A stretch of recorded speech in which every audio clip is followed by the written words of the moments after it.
Cool. I'm going to take the banner off. No longer are we waiting, and no longer do we need the banner. I made this banner really quickly. So before we get started, the banner represents a few things. One, let me do a preface on my questions to you. So my preface was that, as somebody who has barely played Xenosaga, and I maybe booted it out, maybe booted it up for an hour or so in middle school and immediately dropped it due to absolute boredom.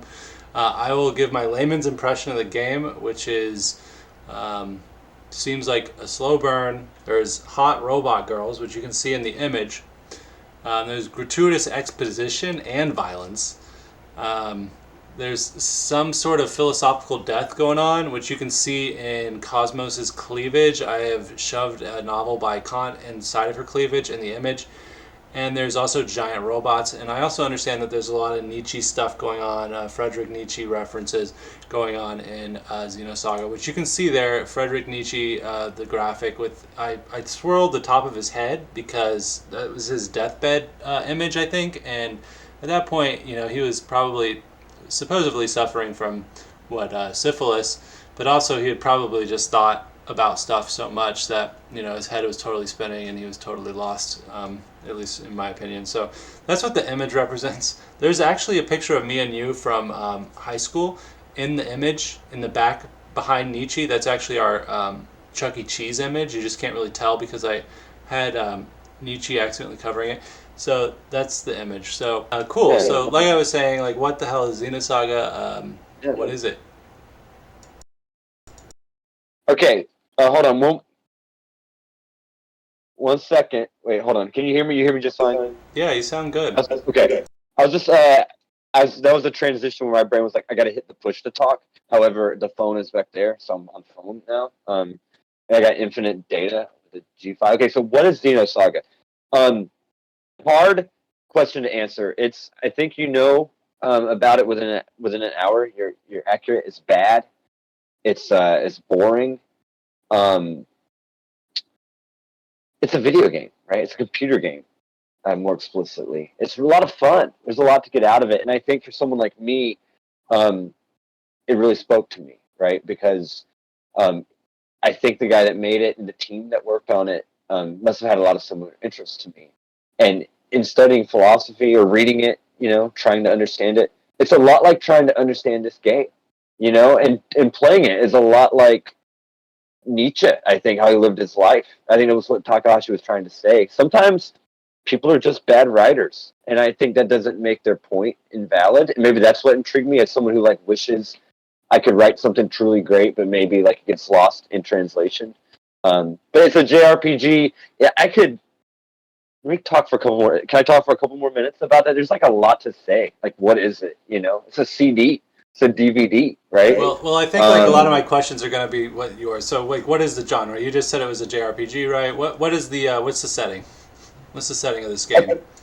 So setting, right? Typically, setting is going to be time and place. So it's 4,000 years after these times, after around the year 2000, and it's set in space on a few different planets. It starts off on a spaceship. They go to a space colony. They go to a gigantic, some sort of creature, alien creature, sort of like a Jonah and the whale illusion, I think. And they also go to a gigantic, machine factory, I think is the inset piece. But space, right? It's similar to your most recent essay. It takes place in space. Yeah, Infinite Space is about space after all. So Xenosaga doesn't have space in the name, so it's kind of hard to. Anyways, what's the gameplay? What's the gameplay like? You said it's a JRPG, so it's I guess it's turn based, but what is it like really? So gameplay, so combat. We'll start with combat. Combat's turn based, and the combat's actually pretty good. I think it's probably the best of the three. I'll try not to talk about the other two because I wrote about those as well. But I do think it's the best. If it were a little faster, but I think it's the most streamlined. It's the easiest to understand immediately. It translates well if you're coming from Final Fantasy games or even Dragon Quest. It's turn based and with a little bit different kind of flavor or intricacies on it. Customization Yeah, there's a little bit. There's a lot of armor choices, upgrades. You can get 3 different types of points, if memory serves, like tech points, skill points, ether points, which will upgrade stats differently. So you can use different characters in different ways. There are moves that allow you to like draw the attention, so you can have more tanky characters or more like magic attackers. So that's kind of cool. Battles are on the screen, so they're not random encounters. They're in the same place every time, like Chrono Trigger and the like. And you go to places kind of like Final Fantasy X, but they're not like interconnected on one world. So like you can choose from a menu like where to go, but it's sort of it's linear, but with like flares of non-linearity. You know, where you can go off to the side for a second or go left or right to 2 different places. What else? What's the music? How's the music? The music. I love music in JRPGs. You know, I'm a big music person. So, how's the music in Xenosaga? The music, my guy. What there is very good. But the thing is, there's not much of it. I should have looked. Let me see if I can look. How many tracks are on Xenosaga Episode 1 soundtrack? Because I think we talked about it once, and you were saying, like, just for like context, I think you started playing Xenosaga probably way before, you know, this incident that I'm about to mention. But for real, you started playing it when you visited my house on a CRT, and I think I'm the one who suggested, like, why don't you play Xeno something or like something like that at that point, because I was playing. I don't remember what the hell I was playing. You're FF12. You're still playing 12. I was playing FF12, yeah, actually. You're right, yeah, on the Switch, my TV, yeah. And you had just beaten Castlevania. I think it was the PS2 one. Yeah, and you didn't have something to play. So you started playing Xenosaga, and when I watched it, it was just all exposition dumps, like literally the first 4 or 5 hours. It was like, seemed worse than Persona 4. But anyways, how's the music? Yeah, the music. So I just checked. There's 45 tracks on the on that soundtrack, but I swear that I thought there was only 3. I thought because it just seemed like there was so little. I guess because the battle music is always the same. There are a lot of places. You know what it is? A lot of places are quiet. Like Shion right now. Like look at her up there. I'm watching the stream, so I don't know what it is on your VS. There's no music there. I know that. I played this game a bunch, right? There's nothing. And a lot of the game is carrying a plate around, right? She's just carrying food. And you will do this. It will take 45 minutes and like 20 minutes of cutscenes to carry a freaking plate of food around. And like it sucks because I want to know what's going on with this game, right? It's like there are all these crazy philosophical and psychological references. Like, so why would Takahashi and company like demand me to carry this plate of food around, right? Right, like what is going on here? That's what I noticed. That I was like, what is this? I don't remember this being outlined in your essay, like her carrying food around. And it looks like she's shooting a laser out of the food now and like obtaining 150 G.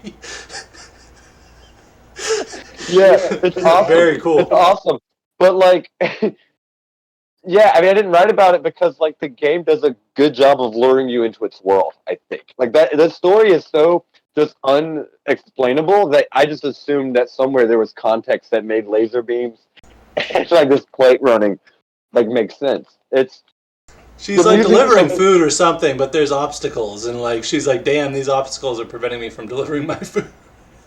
And that maintains throughout all the way through Xenosaga 3, by the way. This is a lot of fun. I like looking at this. I'm going to refer to the video a lot because this is bringing back. It's still wild.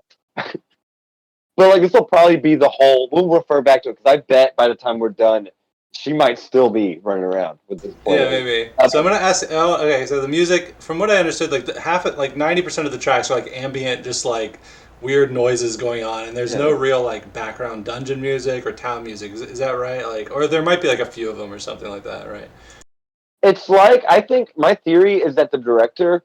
I think he spent so much money and didn't they didn't have a big budget, right? This is their first Xeno game outside of being backed by Square. So I think he spent all the money getting. I think it was Masuda, maybe it's the Chrono Trigger composer, and I think he wanted to save all. like the good songs for the cutscenes, because the cutscenes do have a lot of good songs, but they wouldn't work as like background music. And so that's my like conspiracy theory. But there is good music. What there is good. Even the ambient, if a little boring, it's good if it wasn't all over the place. Like it just permeates everything. So when you're bored, carrying food around and trying to figure out where you're going, or fighting the same enemy over and over again very slowly, like it would be nice to hear something a little more interesting.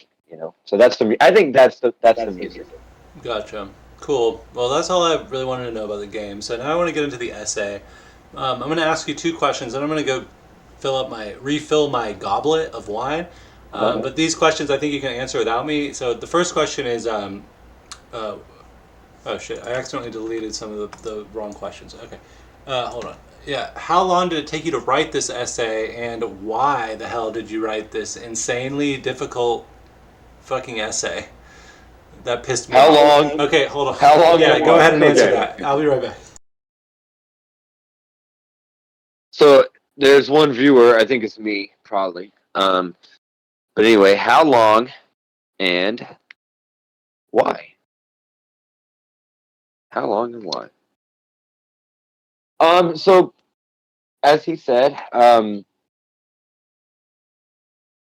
I started this game when I went to visit him at his house. This was probably about March. It was spring break. I remember I work in education, so it was spring break. And I took about a month to beat the game, I think.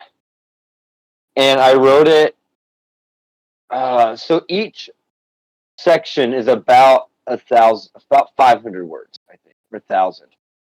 And then it's about the same amount for the footnotes. That's it. There's like 4 to 5 major sections, and I think it's 1,000 words for the section and about 1,000 words of footnotes. So I would do 1,000 words roughly. I wasn't aiming, but I just knew that I could add more or do less if I was doing more or less. So 1,000 words of writing, and the next day I'd clean it up, and then I'd do 1,000 words.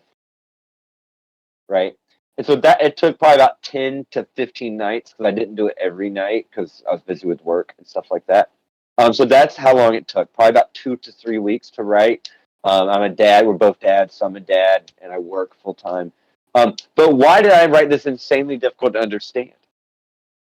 I love that question, because that's what I think everybody needs to ask the people that made this game. Right? Is like why? Why did you make it so difficult for me to have fun playing this game? And that's what I wanted people to feel like reading this. It was like, why? Like, you're obviously talking about some cool stuff, dude, but like your desire to impress everyone who doesn't care and they're not going to give you money is like going to keep you like from getting the success you need. And so that's one reason. The second reason is I was reading Gilles Deleuze and Felix Guattari's Capitalism and Schizophrenia Part 1, Anti-Oedipus, and I don't understand that book. And it's written just like this. And so I just kind of wanted to play around with what I thought I understood of the contents of that work. And okay, but let me interrupt you for a second, because I don't think you answered. I don't think you answered the initial question. Why did you write? Give me a 2 sentences on why you wrote this essay the way you chose to do it. Oh, okay. So 2 sentences. First sentence, colon. I wrote it because I thought it would emulate my feelings about playing the game. And 2, because I wanted to write something cool on your website. Our website. Okay. Yeah, cool. yeah, of course, yes, of course. Ours. I like the Marxist triumph there. Yeah. I'm a selective Marxist, as you know. Yeah, so me too. The next question is, all right, what is the main theme of the essay? Like, what is the main what's the main theme? Like, what are you trying to get across with this extremely difficult, hard to read essay? I was trying to really, in a word, and then I can add on to that word because that's how I write. Hate, right? Hatred is what I wanted the person to feel. Also, confusion, right? But also, I think my essay is not impossible. It's really difficult, and also there's problems with it, right? So coming into it with no context, it might be impossible to understand, because one, it's difficult, and 2, I might not be competent enough to write something like this. But we'll talk about it for a while. So I got probably at least 30 minutes I could talk about it. Maybe a little bit longer if I'm not fading too much. But there's a couple things I do want to make sure. Don't let me forget. I want to talk about the Pieta, and I want to talk about the Zarathustra prediction, because those are probably my two favorite things about it. I think that's in your questions towards the end. And that's probably, I think, the two like most valuable things I did in this essay, besides like mentally masturbate my own like decrepit ego. Yeah. Okay. Yeah, I've taken a note of both of those things on my notepad here. So, okay, the theme of the essay. So my next question is, so for those of us who don't know, and I mean I've read this essay, so I kind of know what you mean, and we've talked about this before. But what the hell is schizoanalytic exegesis? Yes. And I think you are pronouncing it correctly. I think it is exegesis. I hate that pronunciation, so I'm just going to say exegesis because that's my own personal. But do know that I'm not correcting it, because I do believe That that's sounds the. cool. That I sounds think like it's a the giant robot or something like that. So yeah. So I might not understand it, but what is my understanding of schizoanalytic? It's that book, right? That I was talking about. And so what exegesis is, there's a Philip K. Dick book, I think, called his Exegesis, and it's like an attempt to explain a cryptic text, is my understanding. And so what schizoanalysis is, I might not understand it, but we're going to try. Let's go. Let's go. Okay, so schizophrenic people, right? Schizophrenic people, everyone says they're crazy because they're going around, they're confused and scared about like the world they're in, and they can't like fit into it. And what like Deleuze said, and he's probably wrong, but it interested me. He's like, they're not wrong. Like, yeah, they're effing up, and like they're not living the way they want to be. They're sick. They're not healthy. But like part of what's contributing to that is the way we carve and divide up the world. And we carve it up a certain way. We say things are good and bad. We create church. We create gods and devils. And so what Deleuze decided to do, I think, with the book was he wanted to say, look, I'm going to start calling things other things. I'm not going to look at people as human beings. Like, we decide to stop at the human level, you know, but there's so much going on like inside our bodies, and like what is it about our consciousness that make what we say right? So when a schizophrenic person has trouble going to work, it's like, yeah, because what is going to work, dude? Like, that's hard. And that doesn't mean the schizo is right, because like a normal person like us, we figure it out. But that doesn't make it any less what the F. yeah, I And think I so know what I you're wanted saying. to. What's No, up? not to interrupt you, but I think I know what you're saying. Go ahead. I think schizophrenia and I think a lot of mental illness is really interesting to me because I think you could extrapolate mental illness to mean a lot of different things. For example, let's say hypothetically we are born into a world where like everybody cuts their hands off when they're like 10 years old. Like in that world, everybody's doing that.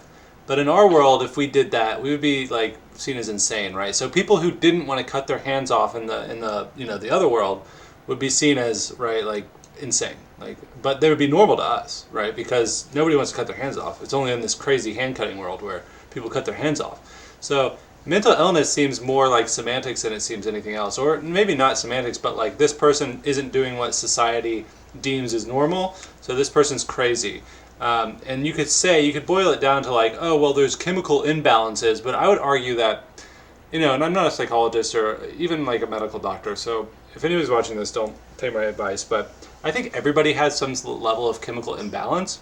So I think at what point, like, how many chemicals need to be in balance before somebody is like schizophrenic? You know what I'm saying, or like mentally ill, right? So that's just an interesting thing that I think. Yeah. I think that's it. I think you're dead on. That's my interpretation roughly. And I think Deleuze would say like, who cares about the language? One, but two, yeah, exactly it. Because we say someone's wrong because of the way they're acting, but that's just because it doesn't fit into the current paradigm.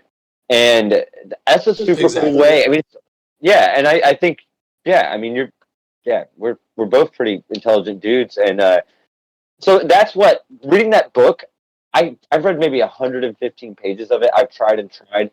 I do think I kind of get what he's talking about, but I get lost and lost and lost. But I still have it. I end up coming back to it like every 6 months, and I'll go back to it again. And so I kind of wanted to recreate that with four, really. Anyone that loves Xenosaga, anyone that loves academia or trying to understand complex SHIT, that's why I wrote the essay, maybe. I thought it would be cool. And schizoanalytic exists. So I wanted to do a little bit of that. Instead of looking at playing a computer game like, oh, I sat down, we talk about this.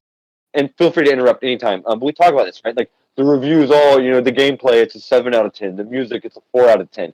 But like maybe my experience with this game is something completely unique. And I don't need to give you a 7 out of 10. I need to give you something that's going to frustrate you, but make you curious. Just like what these people gave me with Xenosaga Episode 1.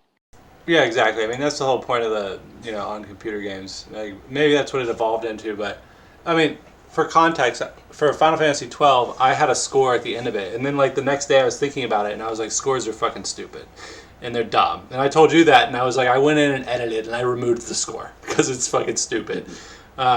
Even people like Tim Rogers, he gives a score to stuff, which I don't like, and I think Tim Rogers was probably our main inspiration for just even making this and attempting this. Yeah, he's good. The only reason we started doing this is because we started watching Tim Rogers, and we're impressed with some of his content.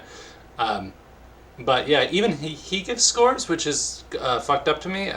Scores are stupid. I don't think people read articles about games to determine if they're going to buy the game. I think they do it to validate their own opinions about the game, having already played it, or they haven't played it and they're in the circle jerk mindset of whatever group they're in, like a console war where they automatically hate the game, and they want to read the article that validates that opinion without them having to actually play the game.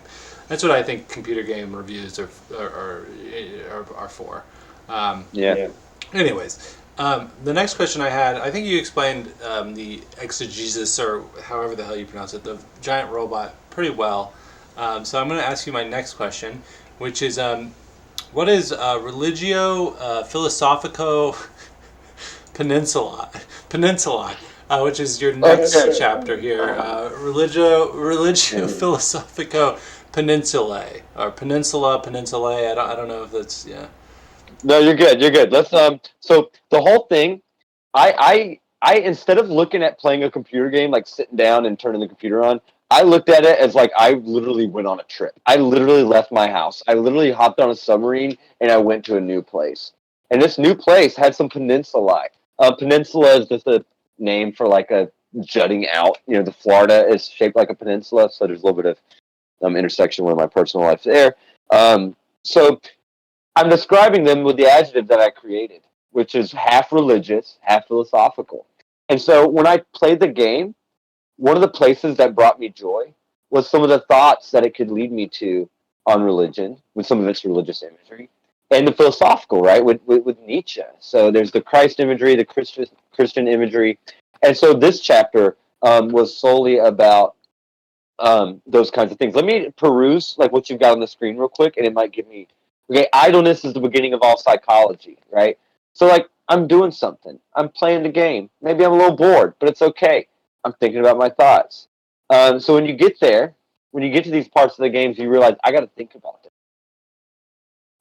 Intersecting the games, preoccupation with abstract experimental psychology. That's Carl Jung. There's a lot of Carl Jung in the archetypes in the game. I'm not as prepared. I haven't played this in a few months. With Nietzschean thought, right? It's Friedrich Nietzsche. And I said it's positively Eiffelian. I made that word up. I just meant it's big, like the Eiffel Tower, right? Here's a rhizomatic. That's a great word. I think we're both on the same page about making up words. I make up words sometimes too. So that's a good word, Eiffelian or Eiffelian. That's a really good word. Really big. Really big. Yeah. Okay. So the rhizome, like imagine just like 1,000 like earphone wires, just all tangled, and you can't tell. There's no beginning. There's like everyone wants to be like the beginning of the universe, the end of the universe, the beginning of something, make it a story. But no, it's just we're all connected in a million ways. So when I say here is a rhizomatic locus, I'm like, look, this game is about Carl Jung. This game is about Jesus Christ. This game is about Friedrich Nietzsche. And if you like those things, we can start making those connections. There's no gridlock. The intersection is magnetic. It draws you to it. At times, the streets are poorly maintained. because like he doesn't do a good job, right? Takahashi doesn't. But forgiveness can be easily found because like you can have a little bit of fun with it. And so then I just kind of talk about the journey a little bit, the Nietzschean, the Christian. It discuss elements of plot a little bit. And it says right there, I'll attempt to provoke interest. Maybe you get interested in it. Go back to that picture. So would you say the peninsula is like a bridge between different areas of thought that you're trying to connect, and different concepts that you're trying to connect through the writing, and the game does as well by kind of putting it all into a collage of hot android women and delivering food on a plate and shooting lasers out of the food? That's what he tries to do. And I'm interested in that kind of stuff. And some people won't. I was looking at that image, and I'm looking at it's a CRT with the planet, and above it says Nietzsche invited the world to ask itself that artificial Zohar named after the disciples of Jesus Christ suggests that the opposition Nietzsche threatened must have been prolific in his cosmos. So it's saying, like, Friedrich Nietzsche notoriously said that God is dead, and he didn't like modern Christianity. And so, like, spoiler alert, I guess, for episode 3, but like the main villain wants to destroy and reset the universe, and one of the spirits of opposition. Wow, how original! Huh? No, I said, wow, how original. That's like the motive for every JRPG, right? Yeah, ever. Yeah. But it's interesting that I've never seen it specifically mentioning Jesus, right? So it is. It's but maybe can you think of an example? Because I'm sure there is, like, where it's specific. But SMT, right? I guess would be the SMT you example kill. Like, of what? Could you extrapolate on that? What are you asking for an example of? Yeah, sorry, I broke down for a second. My brain broke. Okay, you kill gods and deities in JRPGs, but it's not often that you kill like literally like Christian god, right? Right. Yeah, SMT would be the main one for that. I think that's the only game that I played where like you actually kill like a real, Earth-based mythological god. Yeah. But this one is different, and maybe this would be cool for the video. Like, this one is different because in SMT, and I've played a lot of. I should do one of those games one day soon. But I've played a lot of them, and it situates the Christian god, like it elevates all other gods to the Christian god, right? So I don't think it does too much interesting because it's like, okay, Zeus is real, okay, Loki is real. What Xenosaga does that's kind of cool, even though it's way worse of a game than like any SMT game. Xenosaga says, look, the Christian God is real, but it's not what the Christians think it is. And that's kind of interesting. And that was one part of the Religio Philosophico Peninsula that was fun to entertain. Yeah, that's cool. Like, when I was younger, I don't remember what happened. My mom was always very, like, religious, or she wasn't very religious, but I always got the impression that she was a Christian. But I think one day she said something like, we better pray to all the gods, just to be safe or something. And that was like one of the smartest things I've ever heard her say. And I think she was just trying to be funny, but like it's actually extremely true, and it relates to what you're saying. Like, maybe, like, obviously a God that's written in the book, like, of the Bible is probably not it's probably not true, right? Like, there's 12 other holy books that claim to be 100% true, so not all of them can be true. Maybe they're all real, or maybe they're all like based on the same concept. Yeah. Anyways, Ziggy's running around. David Bowie here is running around now, shooting lasers in a very similar setting. Actually, you go through the same places, I skipped it ahead a little bit so that we could see some battles, because literally, like I was saying, like 90% of this game is literally exposition and cutscenes. So we're at some battles now. So I think you explained your point pretty well. Let's move on to the next one, which is your next chapter, which is I don't even know how to pronounce this. What is logo kairotic isthmi? Yeah. That's logo kairotic isthmi. So just like last time we went to some peninsulas, right? And I called them peninsulae. That's the Latin suffix I added just because I wanted to be confusing and like try hard. So an isthmus is some kind of like thing. I don't even know, right? It's some kind of like peninsula or island or like geographic structure, I think. So it's like the next place we're going to visit. And logo and kairotic, That comes from logos and kairos. Those are two Greek words that I teach Yeah, I've in. heard those words. Those are the hold on. Let me be smart for a second. Those are islands, right? Isthmus. No, Logos and I think Kairos are Oh, and islands. kairos. They might be. If they're not, it's okay because you're probably thinking that because it's Greek words, right? Yeah. So logos and kairos in Greek stand for. That's where we get our words logic, and kairos is. I don't know. In rhetorical appeals, kairos is time or place, right? Like if I'm trying to make a speech, I'm like, look, man, you got to come to this fire sale only for the next 10 minutes. That's kairos. So these should have been ruminations on like logical things about the game, and just like time and space kind of thing. So let me look at it a little bit. Gotcha. I'm That's gonna move okay. I have to a it. question to ask you based on the footage that we're watching. So we have Yeah. Ziggy, which I think Ziggy is based off of David Bowie, Oh, particularly absolutely. the thin white Duke era David Bowie, which looks just like Ziggy. He's got his hair slicked back. Interesting thing about that era of David Bowie is that he was on a lot of coke, and he got out of a limo one time and did the Sieg Heil. And he got in a lot of trouble for that because he was reading, I think, Mein Kampf, and he was kind of like going crazy at that time. And you can kind of see that with his blonde hair and like blue eyes. That's kind of what he was trying to mirror is some sort of like Superman, whatchamacallit, the Homo Superior, which you hear in some of his other music. So David Bowie like kind of says this kind of stuff a lot. So he's kind of problematic that way when he was younger. He grew out of all that though. But whatever. The question I was going to ask was, why is Momo's name capitalized and Ziggy's is not by default? Do you know that? Do you know why? Yeah. Actually, I'm surprised how much I can remember because like I haven't played these games in a while, and they were pretty mind numbing. Yeah. So Ziggy is a nickname that Momo gives to this character. The character, I don't think we know. I can't remember right now his real name. It's revealed maybe in this game, maybe in episode 2 or 3. But he's Ziggurat like 8 or Ziggurat 4. He's a cyborg character. He's like 100 years old, and he wants to die. He's like in some sort of servitude, IIRC.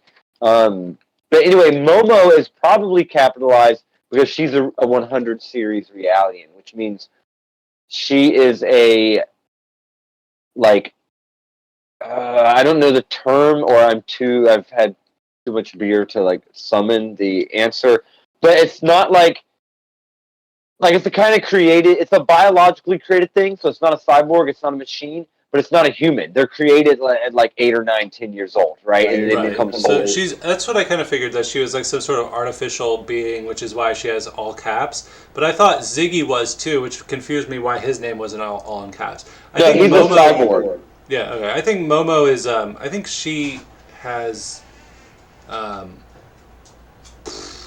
influences of like the magical girl trope because she kind of looks like a magical girl from anime, where she's kind of like got a wand and she's like doing magics and stuff. But that's besides the point. Anyways, logo No, karate ismi. I don't think you've answered the question as what the hell yeah. it actually is, or what this section of the So article look at her. Look at okay for a second. I want to get back to that, but look, Momo. I want to explain something that's been coming up in my articles. That's probably really cringe, but like I'm going to keep doing it. Momo is based off of another character's dead daughter named Sakura, and so Momo, she just didn't attack, at least on the stream. I'm probably a minute behind or so. That she did like some cherry blossom flowers, and so I just think Momo's such a sweethearted character that like when I say in some of my articles that there's Sakura in the World Engine, it's so cringe. But I just mean there's some beauty in all this BS, right? Like whatever the universe is, whatever like Takahashi thought it was, like some big plots in this game are purely based on Momo. And Momo only exists because like some scientist's daughter died tragically, and so he made like another artificial being to like replace her. And I just thought that was so sweet, even inside this really hard and stupid and BS and boring game. So I want to point. So whenever I say that, and for anyone watching, like that's what that is. I just want to promote that beauty in the chaos. I think it's a cool turn of phrase. So logo kairotic is mine. Um, so I remember now. I read over it. So I start off in a sense. The entirety of every human life is spent completely in the ismai, accepting slumber. So that means like most time when you're awake, you're thinking about what you have to do and where you have to be, except when you're asleep. And this atomic fact, this one fact, serves to highlight the sincere oddity of declaring that it's my destination at all. So this article, if I did it well, it should be talking about how this game interacts with like quote unquote real life, right? I see later. I say all logos is hell. As stated, its capital is number, right? It's because money. We got to count money. We count how much stuff weighs, like how much time we got to do something. And the game, sometimes playing the game, and I should have prepared more, but like sometimes playing the game, I'm like, I should go to sleep. Is this fun enough? Like I only have 2 hours of free time. Is this fun enough to do for 2 hours when like you say at the end of your articles all the time? Like if it's not fun, put it down. I'm always having fun, even when I'm not having fun. I've But removed I that from agree my with articles. you. I've removed that from a lot of my essays, but I still believe it to be true, and I don't think one should waste their time with something they don't have fun with. And fun is a very nebulous concept, right? So you could have fun by what you're saying is like, I think a lot about this game, etc. And I would say that's valid, and you should keep playing it if that's what you consider to be fun or whatever. Fun being like entertainment or whatever. It doesn't actually mean like, I don't know, fun. So I don't know. If you're really not enjoying the game, you should probably not play the game. If it has no value at all, you should probably stop. Like you're saying, like you have to measure these things out. Is it really worth my time? And life is what do they say? Life is short, so Yeah. And you got to choose how to spend it. So I chose for like a month, maybe 6 weeks, to like do something cool. Now there was parts where like we haven't mentioned this, but I love Xenogears. I really think Xenogears is a fantastic game despite its flaws. I'll probably play it. It's a game I'll play again. I don't know if I'll ever play Xenosaga 1 again. I love Xenogears. Even Xenoblade, like they've got some problems in their presentation, but I think they're very fun. So I had to beat Xenosaga as well because I just knew that I had to. But at the same time, I'm glad that there were some things I could find to have fun with. You know, a lot of the images were really cool, and there's some cutscenes. I mean, maybe we'll get to it. But like Albedo ripping his own head off is just so insane. Um, I'm glad I got to see that. The Zohar rising out of Lake Turkana in Kenya. Um, it made me think that maybe there's some mysteries still out there, right? Like we pretend that the world is solved and that it's this cosmic black and us and our war and our Donald Trumps and our problems on Earth. But for a second, Xenosaga's like, hey, maybe there's a giant golden thing underneath this lake. And maybe it will take you to futures like unheard of. So that's the my, yeah. What's true. next? What's next? Thank you.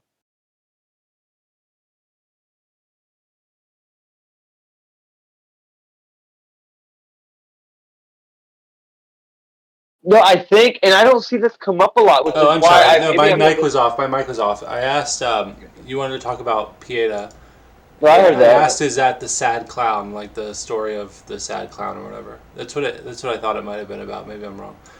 No, you should Google if you want to see it. I wish we could pull it up fast. But the Pieta, Google says it's a picture or sculpture of the Virgin Mary holding the which you have pulled up.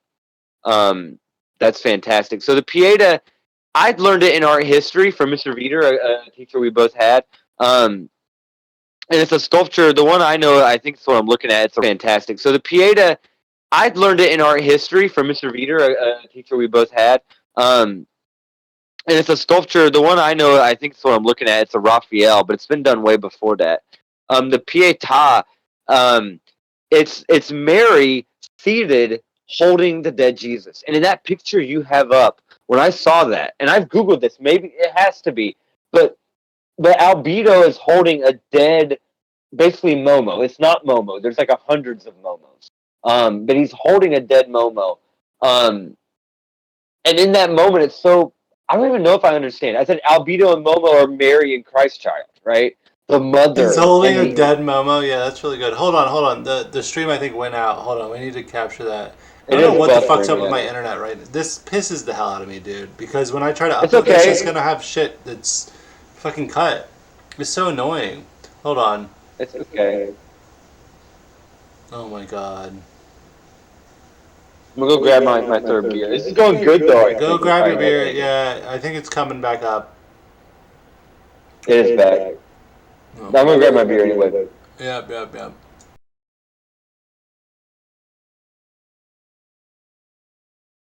I'm literally wired in.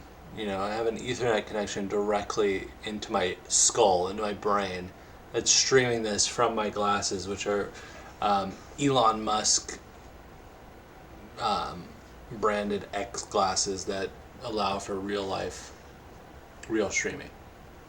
And I can control everything with it. Ching, ching, ching, ching, ching. You know, yet the connection keeps dropping. What is that about? Okay, I'm here. I'm here. It's fucking terrible, is what it is. I hate it. Okay, sorry, I was just talking about my Elon Musk branded cyber glasses that I am streaming all of this from. You do 6 taps at the top, and you can do different things with it, like adjust the volume. And you see how I'm changing the image right now? Hold on, hold on, hold on, hold on. I'm gonna change the image. I'm not tapping correctly. Oh, I changed tabs right there. I'm gonna change tabs again. You see that? This is the coolest Twitch stream I've ever seen, by the way, though. We're looking at the Pieta. We've got Xenosaga up in the left playing. It's an awesome battle. Awesome. Look at Chaos there. We haven't even talked about Chaos. I'm not. Maybe I won't even talk about it. We'll talk about him later. It's a good stream. Yeah, Chaos, he's really, we have our friend Miles who really likes edgy stuff, and he fits the bill. He's got his hair. I don't like his hair. I think it's not any good. He's got like a bowl cut, but also, some tufts at the top. The graphics get better. I think I mentioned that. We'll get to that when we talk about the Xeno 2 Yeah, essay, we're but like at the the graphics Pieta. changed so much. Let's stick with the Pieta because we're getting, we're talking about a lot of stuff here. Let's get there. Let's get so the Pieta. It's Mary and her dead son Jesus, and so like Albedo is such a cool character, and hopefully I'll be able to remember through these videos enough about him. But Albedo is Junior's like brother. Like they're both created. They're clones of another crazy guy that's like introduced like in Xeno 2, I think. So Albedo is the main bad guy of episode 1. But like he loves Junior. It's so crazy. You find out they're special realians. They're kind of like Momo, but they're clones of this one guy, and his name slips my mind. And people would crucify me for saying that because he's one of the biggest names in the game, I think. But he doesn't really show up. He's like dead. He shows up later. But anyway, Guinan Kukai Jr. And Junior himself and Albedo, they're all clones of the same guy, and they've all got powers that resist God. And Junior's power is that he ages slowly. So Junior is actually the oldest. He's older than Albedo, and he's older than Guinan. So that's his power. Albedo's power is he can't die. And so Albedo, his goal is to like, I can't remember exactly. It's either to kill God or like to rejoin back with God. Because he's so upset. Because why? Because he loves his brother Junior. And he knows one day Junior's going to be dead. And Guinan's going to be dead. And everything he could ever. So one day, I think it's in this game. I think they do show it. Like he accidentally like reaches the same wavelength of quote unquote God, and Albedo goes insane. And so this kind of picture, like this Pieta, it's the Virgin Mary lamenting like what could have been the innocent. He's killed this innocent Realian. Momo is the viewer here. Like we're watching this through the eyes of Momo, by the way, when this cutscene happens. And so I think that's one of my best analyses. Like a lot of this is just BS or me trying to be cool or funny or interesting, but that I haven't seen anyone talk about that, and I can defend that. I think that's an awesome scene. I sent you the video like a couple times. That's worth playing Xenosaga, like or at least like hearing me rant about it and then watching it for 5 minutes with fidelity because a lot of the game it sucks to get through. It sucks that he spent all the time here, but yeah, I've probably been ranting too long. Sorry. That makes sense. I think that's it for the PHI. No, I think it's a great point. I like the point about how I'm kind of been drinking. I'm wind up. I'm wind up. Me So, too. Me too. I'm just wondering, like you said, one of the characters, I think it was Junior. He tried to get to like God's wavelength or something, or kill God, because all of his friends and family are going to die, and he couldn't die himself. Yeah, Right? Is that right? yeah, or it's albedo, but yeah, yeah, Albedo, yeah, albedo. I think that's interesting, like the concept of like if you are aware of like a god actually existing, and then you're wondering like if you exist, why did you make it so my loved ones fucking die? Like that's fucked up. right, Like why? Like are right. you a benevolent being, or are you actually an asshole? Or are Yeah, you just like me, or like what? Like yeah, what are you? Like why did you let? Why are you letting this sadness yeah. like exist in my life? I think that's a great concept, and I think a lot of people struggle with that. And I think a lot of people become atheistic just based on that thought alone. Like, did God? Why? Like, God killed my mom. Like, and then like the religious person will Right. be like, "Well, he didn't kill your mom. We give you free will." Blah blah blah blah blah. And it's just like there's so many arguments for both sides that I don't know. This is an interesting concept. So I think that's a good point that you made, and we'll go on to the next point, which was um, the Zoroaster, which I think Oh is my the I god. think is the Zarathustra. I think I learned about him in history class when I was really young, and he's like the first. He's like the proto Christian god, right? Like Oh, what he's based on. you're. I think you're getting him confused with, and probably this is almost definitely. I don't know this for a fact, but I would bet money on it.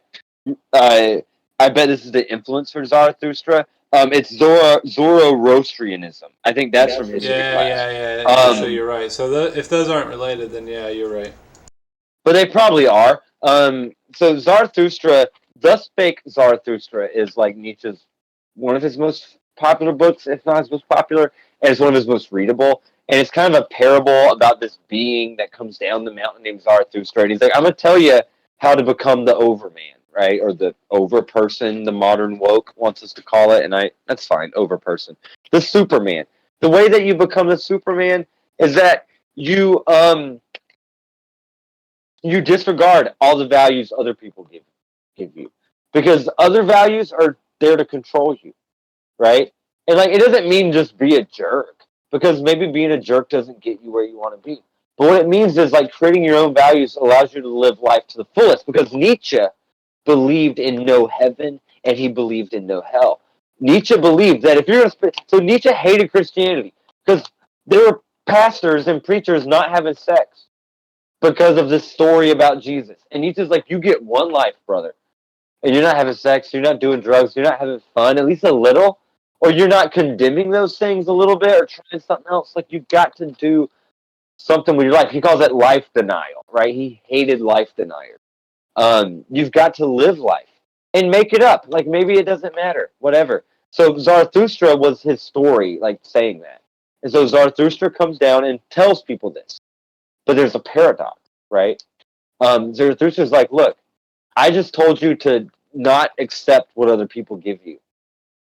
But that includes me, right? So I'm Zarathustra. So if I'm telling you to reject all teachings, then you have to also reject me, and ultimately you'll kill me. So in this essay somewhere, I don't remember, and I swear I didn't know, I didn't look this up. I avoided the wiki, I avoided as many spoilers as possible when playing these, unless I was stuck or just using my guide a few pages ahead. Um, but I was like, you know what?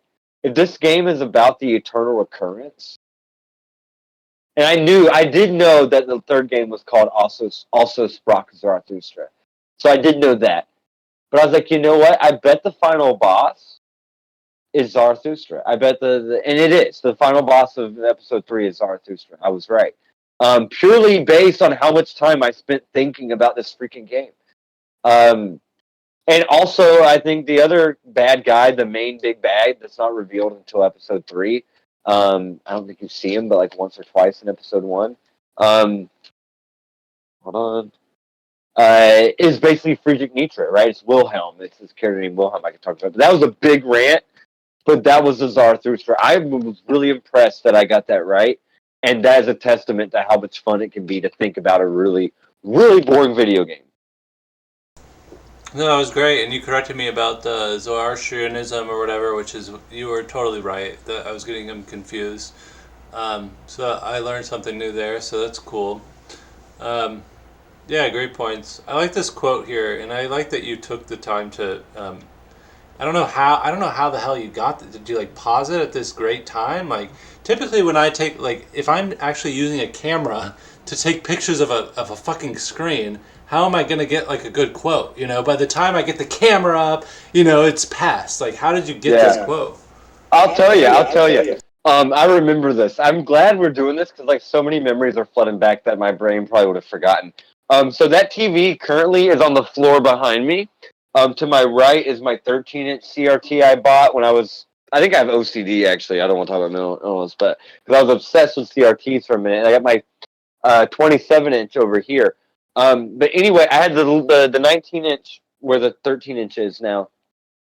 Anytime there was a base cutscene, my phone was up in my hands.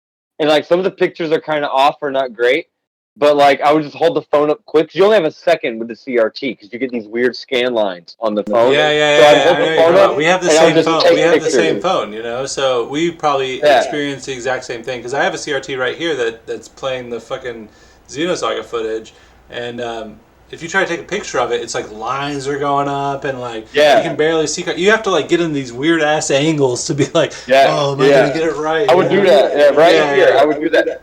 And so that was I probably took that article has like 12 images in it, 8, like 6 to 12. I probably took 104.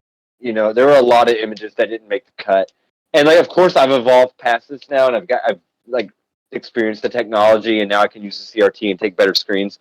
But I like it. I like the way it brought this kind of like roughness to the essay because like same thing with the video game, right? The video game had some freaking roughness that was like, you know, you can do better than this. Xenogears is better than this. Like So you yeah, played Final Fantasy VII, like it's better than this. But no, here's my cool ass screens of Xenosaga 1. yeah. So I guess the answer is you during whenever a cutscene happened, you pulled up your phone and just started clicking away. I've done that too, like on a few different things. Like I think on Landstalker I did that a few times, and maybe a few other games. It's happened a lot. I've written a lot about different games, so I've done that before. So I totally understand it. One of the things that that's really one of the things that's really pointing out to me right now about Xenosaga, I'm just watching the footage. We've watched about maybe an hour of Xenosaga right now, and I've actually skipped around to try to get to like different parts.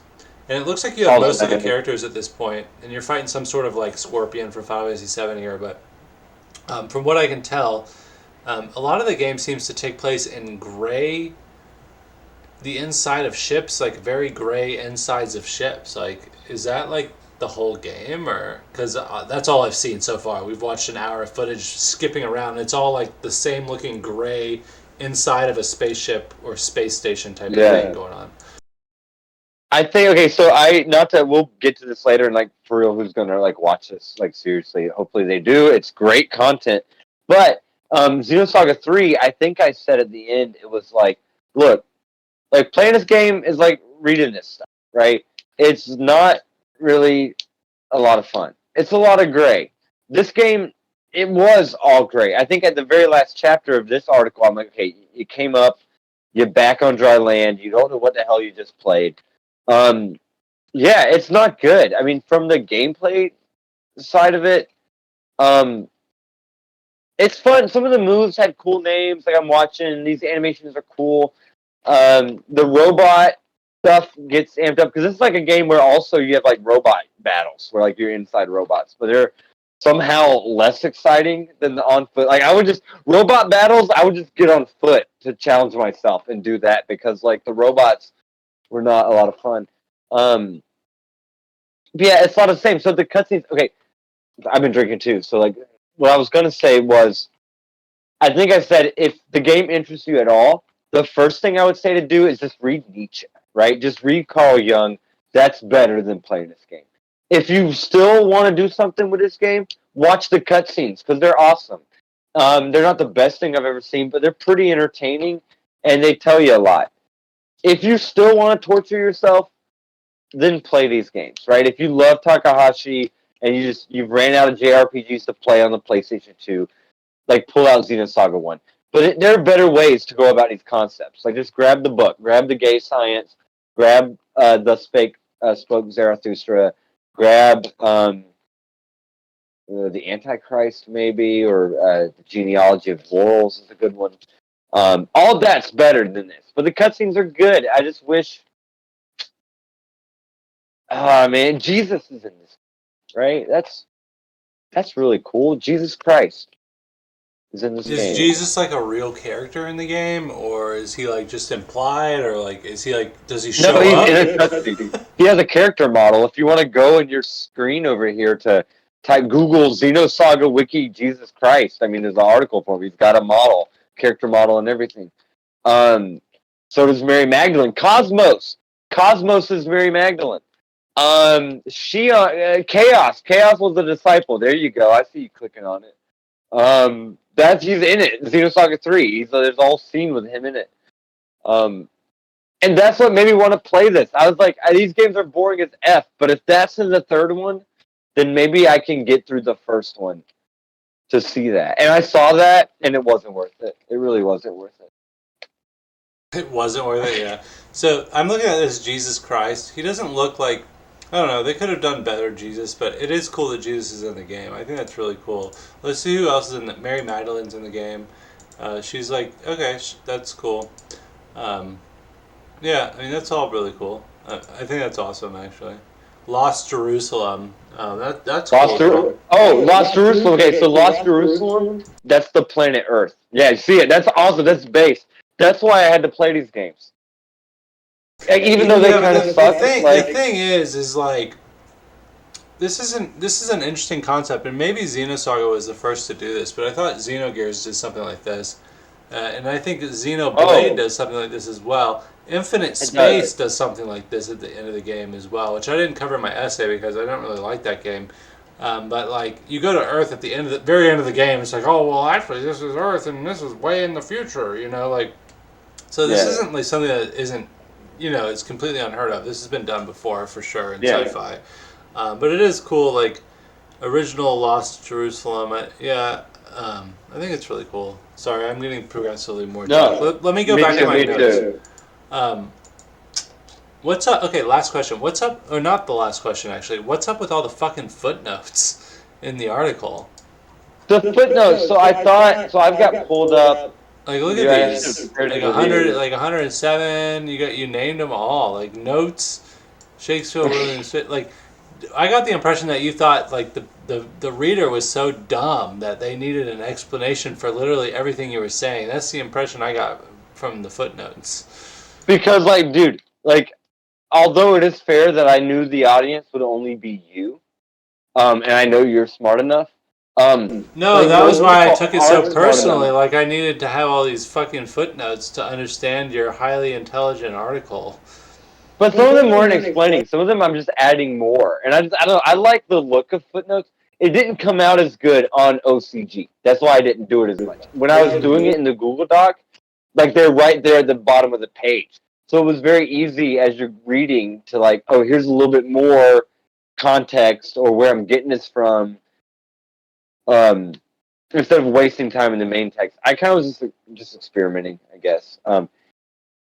Ironic that having accurately accused her of being non-born, that his created albedo still nurtures the body. That's the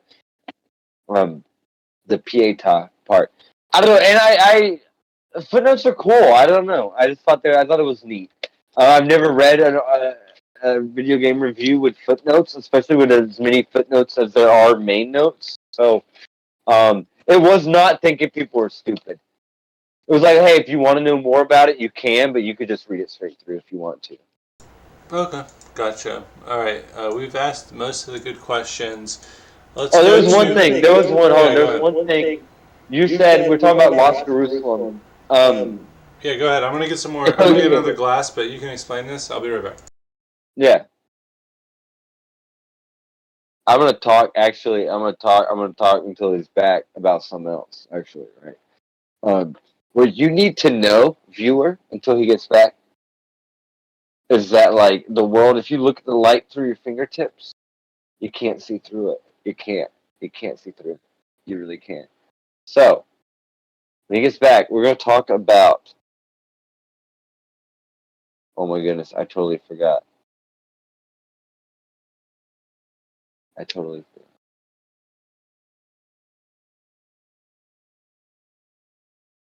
Jesus Christ and the Lost Jerusalem and Xenogears. That's what it is, Xenogears. Xenogears is the thing that we're going to talk about when he gets back. Is he back? He's not back yet. Is he back? Is he back? Is he going to be back? No. Sir, are you back? Yeah, I'm back now. What was your? I really like Okay, this so character with the crazy hair. I just Go yeah, ahead. that's Hammer. I just bullshitted for a second because I wanted you to hear this. So, you talked about Xenogears doing it, and yeah, and I think Stanley Kubrick did it a little bit. That's why I loved 2001 so much because I played it after Xenogears, and it reminded me of Xenogears. So Zohar is basically the monolith.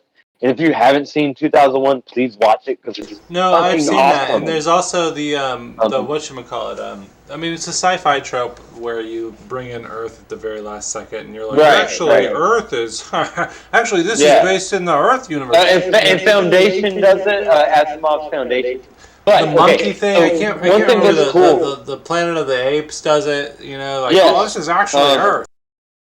Now, 2001 does start with Earth, and so does Xenosaga, right? It starts with Lake Turkana in Kenya. That's the first scene in Xenosaga Episode 1. It starts on Earth. But you brought up Xenogears and you brought up Xenoblade. My theory, and it's lots of people's theories, Xenosaga Episode 1, 2, and 3, they're all prequels to Xenogears.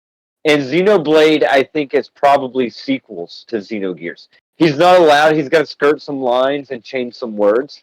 But to bring it all together, when Xenogears came out, at the very end of Xenogears, at the end of the credits, it said Xenogears, Episode 5, I think. So it's like Takahashi is like, I'm going to make 5 or 6 like Xenogears games. And then he like gets fired. So Xenosaga, he decides to make some more games. But he can't talk about the same terminology. But it fits. So there's this thing called the Xenogears Perfect Works, and it talks about the different eras of the time leading up to Xenogears. And Xenosaga perfectly slots in to like the first couple of eras there. So like, and then Xenoblade like picks it up too. Unfortunately, he had to like sell his company a couple times, so he can't use the same lingo because he's incompetent at making a decent video game to recoup his operating costs and his financial obligations. So like this shit gets just littered and spectacled across like I don't know a bunch of poorly made games. No, I'm sorry. I think, I haven't played Xenosaga, but my impression of the game was that Takahashi, I think his name is right. He had his head got stuck up his ass, and couldn't get it out, and like it got stuck out. He got stuck after he watched maybe like Evangelion, and then a few sci-fi movies, and then read some philosophy. And I think he's a smart guy, and I think he would be friends with us. I think if he was like our age, we would probably be friends with him. He'd be pretentious and think he's smarter than everybody, just like we do. And I think he's a smart guy. Obviously, Xenosaga reminds me a lot of about like every one of my essays, like the Infinite Space essay.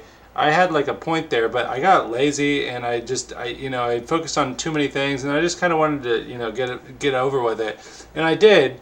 And a lot of my essays are like that. There's like a stroke of brilliance, but like it fades. It's like it's not fully realized. Maybe if I took years upon years, writing one essay, I could write like the most brilliant thing ever. But I just can't do it. Like my mind doesn't work that way, and nobody's paying me to do it. So, I can't make a living doing the same thing, and I got ADHD, so I'm moving on to the next thing when I want to play a new game. So you know how it is. But that's the impression I got from him. Like he had a lot of great ideas. The gameplay kind of maybe suffered from it a little bit. Everything's gray. You're in a spaceship all the time. Cosmos, he's wearing tights. He's dancing around like I don't know. He looks anorexic like Eugenia Cooney. I don't know. I don't know. It's a great idea and it's awesome, but as far as having fun for the normal person, like you're not a normal person, I'm not a normal person. I don't think people would have fun with this game, and that surprised me when our friend Miles said he had fun with this game and liked it. I was very surprised that he would like a game like this, but that's context that this audience of 0 people has, so we probably shouldn't delve in on that one, but whatever. I think you're dead on. Yeah, my other question is, did you enjoy playing this game? Question mark. No. Okay, what was your favorite moment from the game? Was it the guy ripping his head off? Because that was my favorite moment. Absolutely, the guy ripping his head off. Like, that is the part where, like, that is the best part. Should we play that? Should we play that scene? Yeah, play it, please, because he says, "Frailty, thy name is woman." And, like, hold on for a second. Like, I teach my kids right now in my AP Lit class. Like, we're talking about, like, how to understand literature. And, like, we're reading this book about how to read literature. And chapter 3 is, like, everything's from Shakespeare. And then the next chapter is ... or the Bible. And this game is that. Frailty, thy name is woman, I think is from Hamlet. And this game obviously is all about the Bible. So, like, this, from a literary analysis, like, point of view, it's so fucking cool. It just sucks that it's not a lot of fun to play. Like, Metal Gear Solid, or Metal Gear MSX is way better. Like, it's the best game of any game I've reviewed so far. Like, it's just so much better than any other thing. Okay, I'm gonna let this play. I'm watching it. I knew I wasn't imagining it.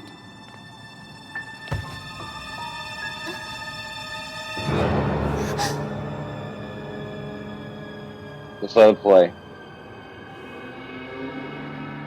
For a couple minutes. This will be the end. This is the best part of the game. Head rip. I love your search. All the realities. Just let it play. It needs to be felt. He cut his arm off. He broke it back. He's scared. And this guy is Crispin Glover, I think, or Crispin Freeman. It's a guy, he's an anime. Oh.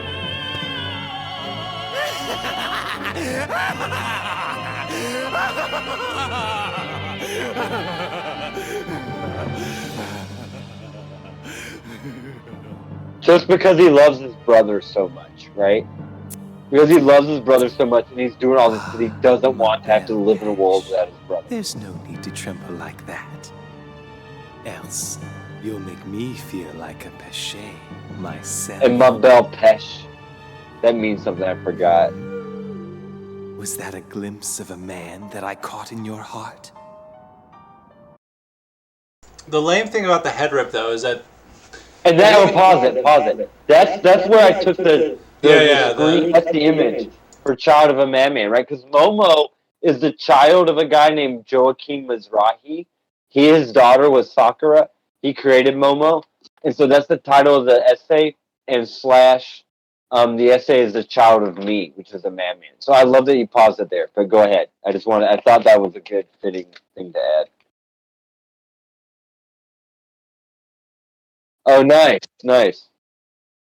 No, that was on I was unmuted. I'm sorry, I'm drunk, so I muted that on the stream, but you heard it. But whatever. I was saying that's on purpose, and then I did the shing like I was a smart guy. So, anyways, I think it's a good scene. I don't know. I had something smart to say, but I forgot it after that interaction. But I think it's an interesting thing.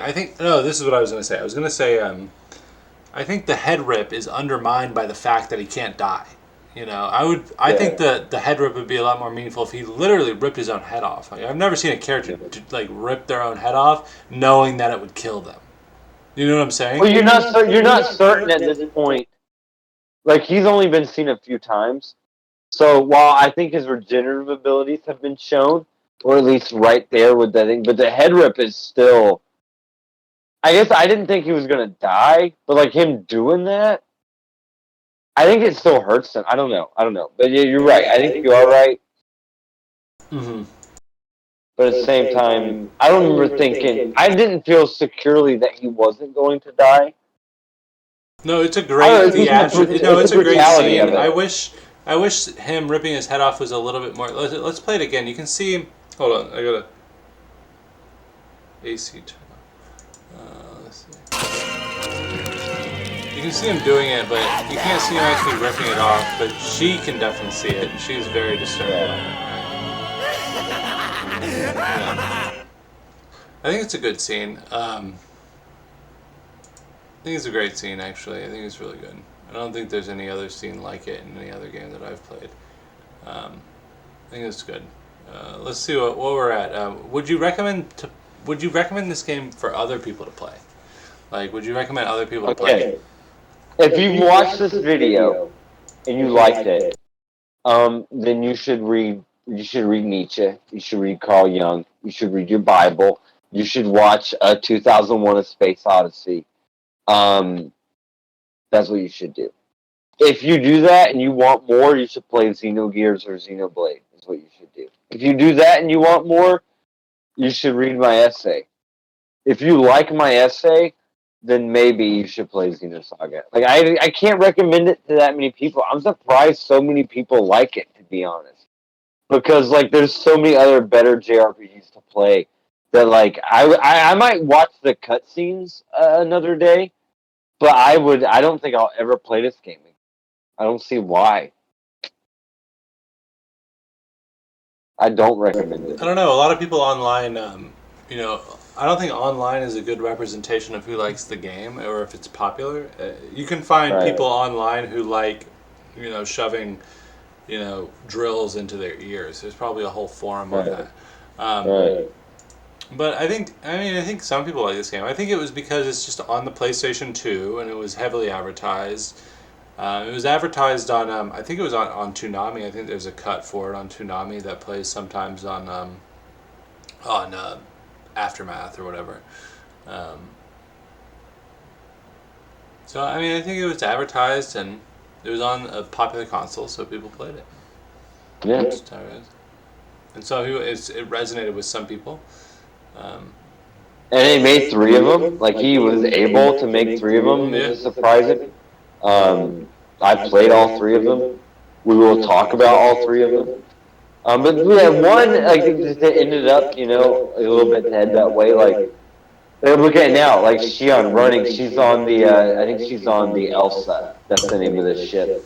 And it's a lot of that. It's a lot of that same running, that same bad music. Or not bad music, it's music you've heard over and over and over again.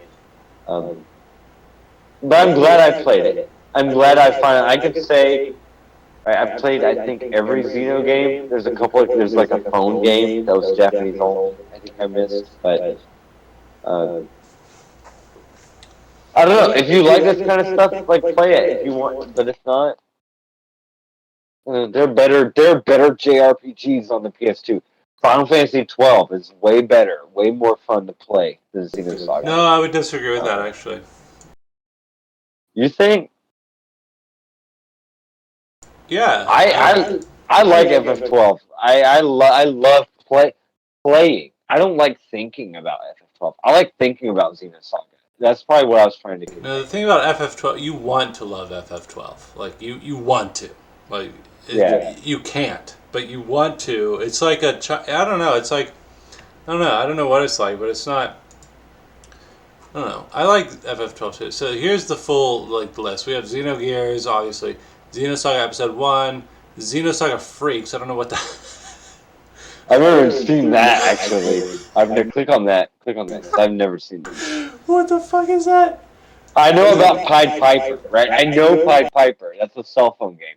I've never seen Freaks. I know about 1 and 2. That's a DS game. What is Xenosaga Freaks? It's not even... It just takes you to a random...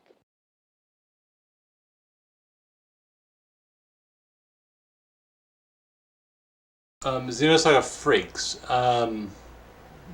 Following the release of Episode 1, a supplementary disc titled Xenosaga Freaks was released April 28, 2004. The disc features a visual novel. This is bullshit. Whatever. Who cares? It's a visual novel. Okay. Pied Piper. Is that a game? Is that the mobile one you were talking about? It's a cell phone that was Japan only. That there's like a petition to make like they want to preserve it. Like not like Android either. Like back when like cell phone games were No, I know exactly what you're talking about. When I worked at the animal shelter, I played you knew me then. I played this game on a phone that was like Doom RPG that you had to download from the Motorola like freaking, repository, and it was like I had a God of War $1.99. game that I played that was like that. Yeah, like they're like. So it's before I had a smartphone. So yeah, that people are trying to get that like localized or preserve it, but it never came out in America. There's a Final Fantasy VII game like that, I think. Yeah, there is. I can't remember what it was, but it's about the Turks. Can you explain to me what is Xenosaga 1 and 2? So is this a DS remake? Is that right? It's a DS remake of the plot of 1 and 2 that came out the same year, I think, as Xenosaga 3. So for Xenosaga 3 people that maybe missed 1 and 2, they could play the DS version, which only came out in Japan. There is, I think, a translation, so maybe I should try to play it on my DS. Maybe I could review that one day, but I'll probably never have time to do that. But yeah, that's what Xenosaga 1 and 2 is. And then 3. And then Xenoblade, and then Xenoblade Chronicles 3D. X, I've never played X. I need a Wii U. I hope they port that. I don't know if it's going to happen. Oh, Xenoblade X. I was considering playing that game because it's like very mecha based, and I'm really into mecha stuff right now. So I like mech stuff, but I don't know if I'll play it. It seems interesting. I don't know. Xeno Chronicles 3D. Oh, okay, yeah. Xeno Chronicles Definitive Edition and Xenosaga 3. Okay, so the timeline is pretty straightforward actually, with the exception of these random ass, games that came out on phones or whatever. Okay. Let me see if there's any other questions for you. I know it's getting late. Let's see. Yeah, so one or two more. I'm going to call it in about 5 minutes. No, I think we covered all of it. Let me ask you one final question. If you had to, from this article, usually from every article that I write, there's like one section or one line that I actually really like and want people to actually read and see, and it's a line that I would copy and paste into like a Twitter or Mastodon post. If you had to pick one from this entire article, what would it be? Okay, now that I know you're going to ask that question, I'm going to consider that for other ones. But the very last sentence of the article, it says, "Consider 10,000 possible worlds, and subsequently realize that you are walking amongst them every second you exist in a crowd." So what I'm saying is, like, when you walk between people or play a game, like, there's so much history, there's so much thought, there's so much thinking going on that, like I wrote this article and I play games because, like, I personally get offended and upset when people go around saying, like, this is bad, this is good, this is trash, this is not. I think it's why we hate, like, review scores. So, like, that would be my message, right? That would be my line. It's like, consider the fact that, like, you, and not you, Forrest, I think is your Mastodon name. Not you, but anybody watching this. But consider that there's so much that you don't know. And even the things that you think you know and that you understand, maybe you can transform those into something else. Because that's what Xenosaga does. That's what I tried to do with this essay. And it's not the best. It's freaking confusing. It's not. I've only read it, I think, twice. I will go back into it, and I'm like, man, this is really annoying to read. I get it. But to end it all, to say what I think, it's just have fun. Read. No, I agree with you, and I think it's a good point where you say consider other people's. You're essentially saying consider other people's viewpoints and opinions, and that consider that things are subjective, and that what you think about a game is not actually true. So I thought it would be appropriate to pull up this Metacritic. Like, Metacritic is great because you can pull up all these negative reviews that random users leave for everything. So we can probably find one that's right here. So this is Xenosaga 1. This game sucks. It's not even a game. Only reason I gave it was a 2 was because it was slightly reminiscent of Xenogears. Battles are oversimplified. Point system is kind of cool. Casino is too easy to win. Like, why are you adding the casino point here? That seems very niche. I forgot about the casino. I forgot about that. Anyways, the thing is, this guy is definitely giving the game a 2. He's saying this game is a 2. And maybe this isn't the best game. But like, you really liked it, and a lot of other people really liked it. like a lot of people think like I think I quoted this one time, but I'll just say it again. I came up with this randomly, and it's just like, I bet there's at least one person in this world that played Frogger and became like extremely fucking religious, you know? Like totally disconnected from what you would think Frogger would do. But there's one fucking guy who plays Frogger, and he's like, holy shit, Frogger is like Jesus Christ, and like my mom, you know, going to church every Sunday, and, you know, and like my friend mentioned Frogger at church one time that I went, and holy shit, everything connects, and, you know, the Christian God's real, and now I'm a fucking evangelist, you know, there's one guy like that. You should consider that, because games are fucking subjective, just like everything else is. You know, there's one guy who thinks Frogger is like the fucking most profound thing in the fucking world. And to sit here and say something like, oh, this game actually sucks, and I give it a 2, it just seems totally fucking stupid to me. You haven't thought hard enough, right? Like, that's the thing. Those people that are like, this game sucks, like, I don't like the buttons, those people that comment, like, on our Reddit posts, like, they're not trying hard enough. Like, if you want to really hate something, you've got to try harder. And if you want to really love something, you also have to try harder, I think. Yeah, true. But granted, like, consider this for a second. There's a lot of people who aren't like us, or like a lot of players or gamers or whatever. You know, there's a lot of people who play games just literally for fun, and then they take the rest of their life very, very seriously.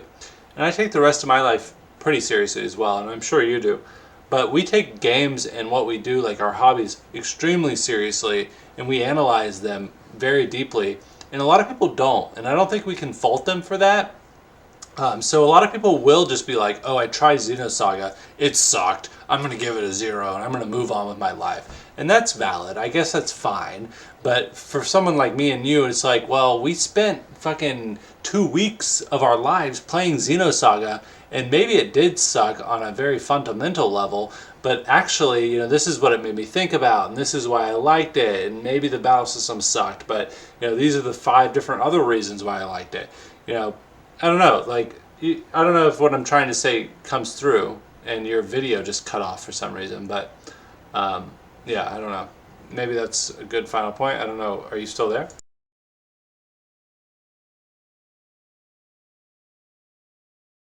Hello? Oh, your phone must have died. If your phone died, that's fine. Because I know I made you use your phone because your audio sucked. But my point is that there are a lot of shitty games out there, and Xenosaga may or may not be one of them. May not be the most fun game in the world, but if you enjoyed it, that's all that matters. And that's really all that matters. And if you see somebody give a score to a game, just disregard their opinion because they're stupid. And that's how it goes.